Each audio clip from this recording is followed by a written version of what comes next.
Audio Jungle.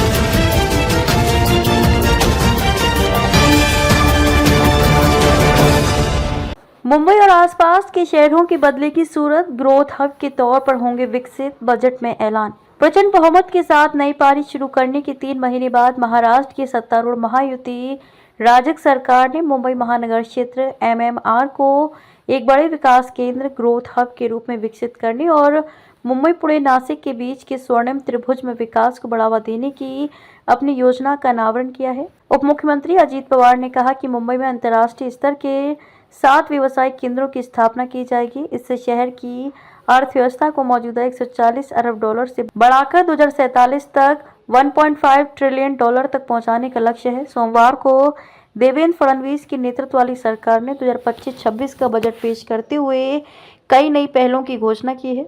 Fadnavis ने कहा कि बजट महाराष्ट्र के विकास को बढ़ावा देने वाला है। उनके साथ उप मुख्यमंत्री एकनाथ शिंदे और अजीत पवार भी थे। पवार राज्य के वित्त और योजना मंत्री भी हैं। MMR में मुंबई शहर और मुंबई उपनगरीय जिले और समीपवर्ती ठाणे, पालघर और रायगढ़ जिले शामिल हैं। आज प्रस्तुत बजट में कहा गया है कि MMR को अंतर्राष्ट्रीय स्तर के आर्थिक विकास केंद्र, ग्रोथ हब के रूप में विकसित किया जाएगा। बांद्रा कुर्ला कॉम्प्लेक्स, कुर्ला, वर्ली, वडाला, गोरेगांव, नवी मुंबई, खारघर और विरार, बोईसर जैसे 7 स्थानों पर अंतर्राष्ट्रीय स्तर के व्यवसायिक केंद्र स्थापित किए जाएंगे। इसका उद्देश्य मुंबई महानगर क्षेत्र की अर्थव्यवस्था के आकार को मौजूदा $140 बिलियन अमेरिकी डॉलर से बढ़ाकर 2030 तक $300 बिलियन अमेरिकी डॉलर और 2047 तक $1.5 ट्रिलियन अमेरिकी डॉलर तक पहुंचाना है।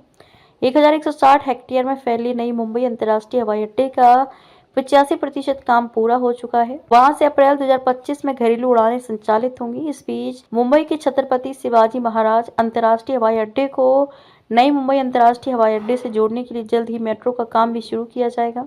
MMR के लिए तीसरा हवाई अड्डा पालघर जिले में वदावन बंदरगाह के पास बनाने की सहमति भी प्रधानमंत्री नरेंद्र मोदी दे चुके हैं। मुंबई अहमदाबाद बुलेट ट्रेन मार्ग पर वदावन बंदरगाह के पास एक स्टेशन स्थापित किया जाएगा। इसके अलावा वदावन बंदरगाह को मुंबई नागपुर समृद्धि महामार्ग से भी जोड़ा जाएगा। रायगढ़ जिले के काशिद में फ्लोटिंग जेटी का काम जल्द ही शुरू होगा।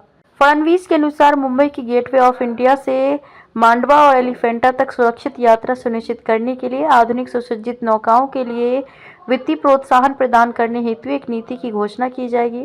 ठाणे से नई मुंबई तक एक एलिवेटेड मार्ग भी बनाया जाएगा। स्वतंत्र वीर सावरकर वर्सोवा बांद्रा सी लिंक परियोजना बांद्रा और वर्सोवा के बीच 14 किलोमीटर तक फैली हुई है, जिसकी अनुमानित लागत 18,120 करोड़ रुपए है। इसे मई 2028 तक पूरा किया जाना है।